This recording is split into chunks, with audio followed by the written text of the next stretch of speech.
You talk a lot about climbing the ladder, and we talk about humans thinking that they're climbing a ladder. We never encourage you to get on one. Beam me up, Scotty.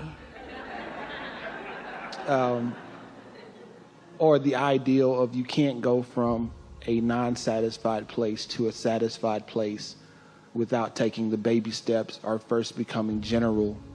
Well, in that thought of getting from, example, angry, mad, or any state of not satisfied to hope is good.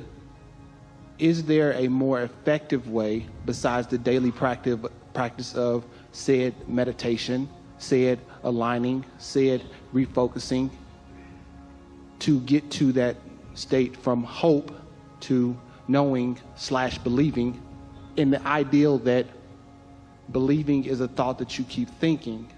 So what's the most effective way to get from I've jumped to hope, now I want to get to the knowing of it, the believing of it, where I'm out ahead of it before it has manifested in my life?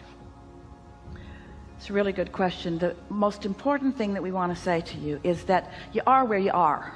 So if something has happened and you're having a reaction to it, you are vibrationally where you are, and anything that you can do to improve the way you feel right now is effective, and it has to be enough because it's all you can do.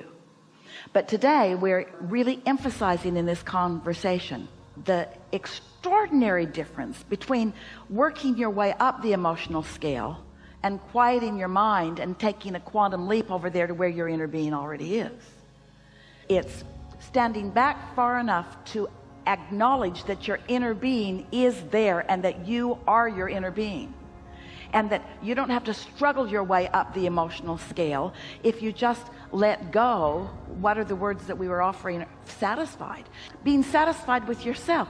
I'm not mad at myself in this struggle right now. I know I would rather know than just hope, and I sure don't like to have doubt. But when you beat up on yourself about what you don't know, then you're not satisfied where you are, and now the gap is a harder one. And so it's just playing with it. Every day Esther does focus wheels, because every day she recognizes a vibration that could be better, and often a focus wheel will take her quickly there, especially if she catches it early.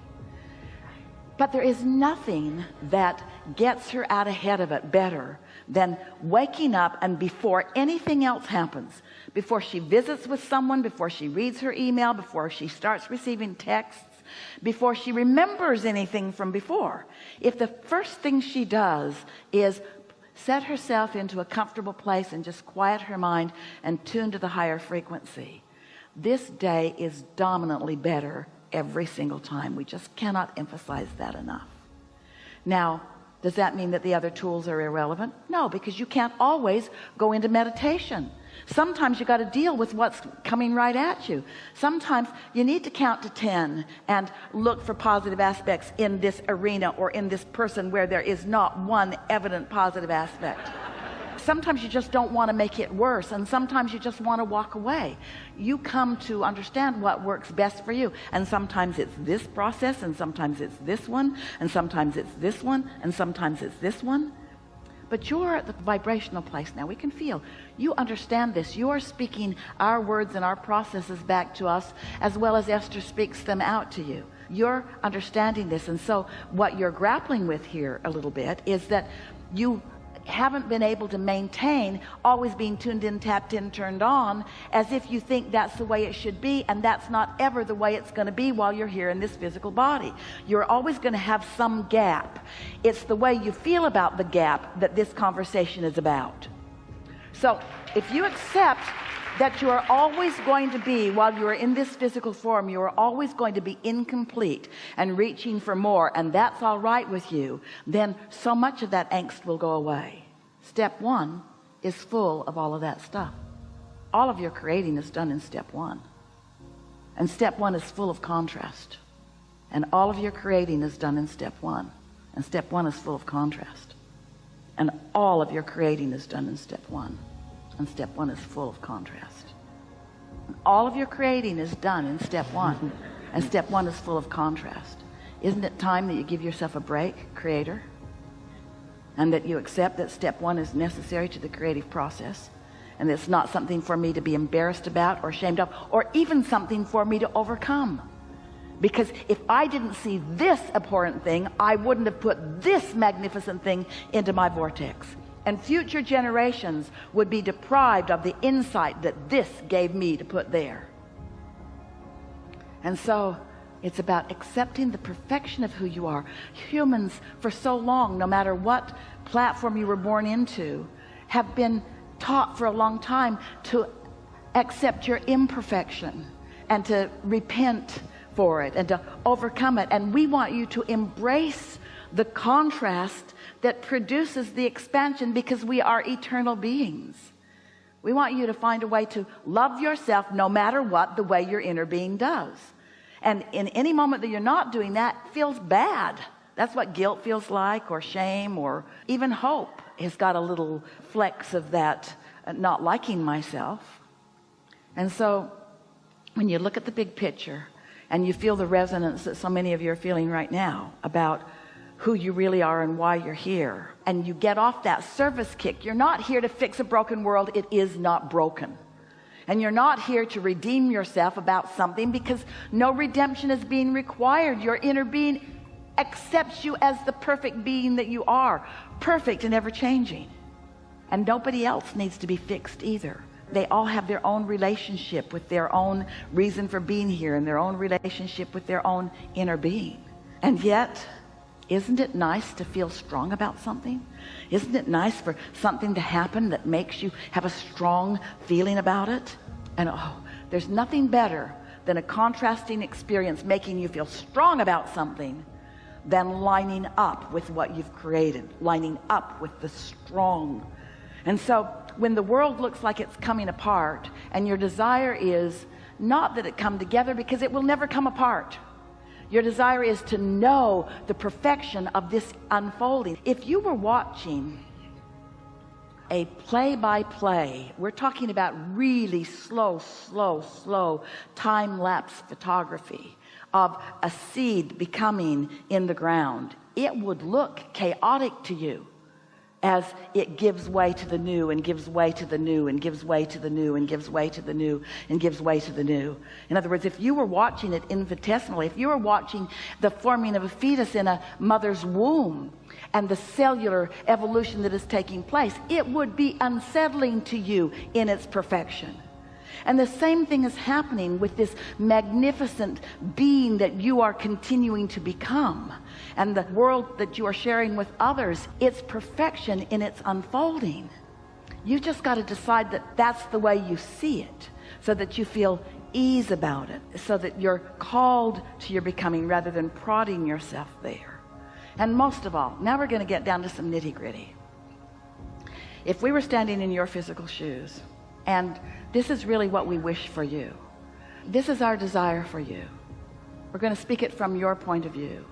I want to talk to fewer people about stuff. I want to just be more generally accepting of what's going on, and stop sweating the small stuff ad nauseum. I want to step back and look at the perfection of this evolutionary time and space, this planet spinning in perfect proximity to other planets, and understanding the big thoughts that are part of that. And I want to tune into that big thinking that is trusting and loving and sure. I want to stand in the feeling of love mostly. And I will never appreciate the feeling of love within me more than when I've hated a little bit over here. And so I bless the rascals that I easily hate on my way to feeling the relief of coming into the wholeness of who I am. You all make too much of all of it. There's just nothing serious going on here. You came not for redemption or to save anything. You came because you're creators, and that's what creators do. And you came because it's joyful to create. And you came because when an idea hatches within you, it feels really good. And when that idea becomes more, that feels even better. And when you stand in a place of understanding how the cooperative components of the universe are all descending around you, that they're coming to you by the powerful law of attraction, and you're standing in full, vivid, lucid witnessing of the things that are coming together for you, and you're reveling in the perfection of life and of yourself, and you're feeling proud of yourself and eager for more. That's what you came for, you see. And you didn't come to teach anyone else a lesson or to get them there before they're ready to be there, any more than you would want to encourage that kernel of corn to come out and be a stalk and then an ear of corn before it's ready to be.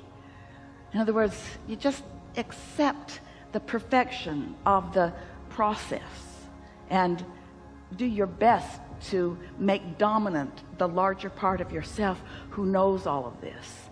And you just revel in love and wince a little in hate, and revel in clarity and don't like confusion so much, and watch for the next opportunity and the next one and the next one and the next one. And your dominant mantra to the universe is, I am to live happily ever after.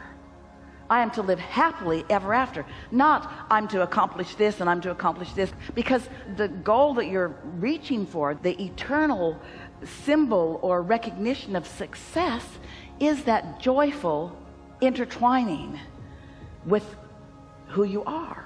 And when you are in that conscious intertwining with who you are, when you are consciously intertwined with the consciousness that is you, that conscious intertwining, you are love for yourself, for the situation, for the others. That's just as good as it gets. In short, don't sweat the small stuff. And it all is. It all is. It all is. Everything that is of a physical nature is small stuff in relationship to the relationship that you have with this energy.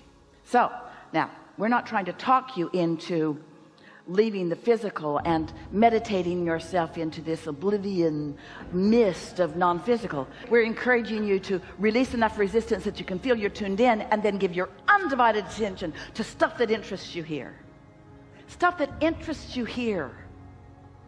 Paint it and make the money and do the travel and make love to each other and enjoy the life that you are living. Enjoy the life that you're living.